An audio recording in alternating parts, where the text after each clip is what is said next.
शहरातील बारसे व राखुंडे यांच्या दुहेरी हत्येप्रकरणी महिलांचा भव्य मोर्चा। माजी नगरसेवक संतोष बारसे व सुनील राखुंडे यांची बुधवार दिनांक 29 मेच्या रात्री जुना सातारा भागातील मरीमाता मंदिरासमोर गोळीबार करीत हत्या करण्यात आली होती। या प्रकरणी गुन्हा दाखल झाल्यानंतर शहर पोलिसांनी या हत्येतील 4 संशयितांना अटक केली आहे। दरम्यान हत्येच्या आठवड्याभरानंतर बुधवार दिनांक 5 जून रोजी वाल्मिक चौक येथून विविध समाजातील महिलांनी हातात आरोपींना फाशीच्या शिक्षेच्या मागणीचे फलक घेत घोषणाबाजी करत हत्येच्या निषेधार्थ आक्रोश मोर्चा काढत प्रांताधिकारी जितेंद्र पाटील यांना निवेदन देत आश्वासन मागितले। Bureau report, Mahanews 19, Bhusawal.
Arrest केले तर आपले भुसावळचे पोलीस नाही दत्ता हे तोमतनी आले असते। तो सर आम्हाला हीच विनंती आहे की तुम्ही त्यांना अरेस्ट करा आणि त्यांच्या गुंडेला पिता आणि त्यांना काही पॉलिटिक्स लोक पण सपोर्ट करत आहेत, त्यांना काही भरपूर पॉलिटिक्स लोक सपोर्ट करत आहेत। तो सर आम्हाला हीच विनंती आहे की तुम्ही आमची मागणी पूर्ण करा।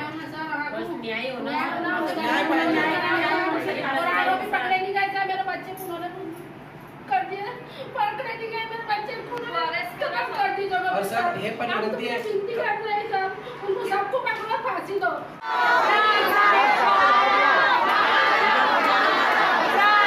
माझ्याबरोबर पोलीस अधिकारी सुद्धा आहेत। पोलीस त्यांच्या वतीने व्यवस्थित तपास करत आहे आणि आपला न्यायव्यवस्थेवर विश्वास आहे। न्यायव्यवस्था जे काही निर्णय देईल तो आपल्याला मान्य करावा लागेल आणि या प्रकरणामध्ये जे काही संशयित आरोपी असतील त्यांना तात्काळ अटक होऊन जो काही कायदेशीर प्रक्रियेने जी काही शिक्षा देईल ती आपल्याला मान्य करावी लागेल। आणि मी तुम्हाला सर्वांना आश्वासन देतो की इथून पुढे अशा कोणत्याही घटना भुसावळमध्ये घडता कामा नये आणि सर्व महिला वर्गाला सुरक्षित वाटेल असं वातावरण जे आहे ते आपल्याला इथं निर्माण करावं लागेल। याच्यामध्ये प्रशासनाबरोबर पोलीस प्रशासन आणि आपण सर्व असं सर्वांना एकत्रितपणे काम करणं फार गरजेचं आहे, कारण प्रत्येक वेळेस जर अशा घटना घडल्या तर इथं सामाजिक सलोखा हा धोक्यात येऊ शकतो। तर आपण माझं सर्वांना नम्र आव्हान आहे, विनंती आहे की आपण सर्वांनी शांततेने या कायदेशीर मार्गाने जो आपण आज इथे आलात निवेदन दिलं त्याचं मी स्वीकार केलेला आहे आणि योग्य तो तपास तात्काळ होऊन संबंधित जे आरोपी असतील संशयित आरोपी असतील त्यांना तात्काळ अटक करून योग्य ते शिक्षा देण्याचं काम न्यायव्यवस्था करेल।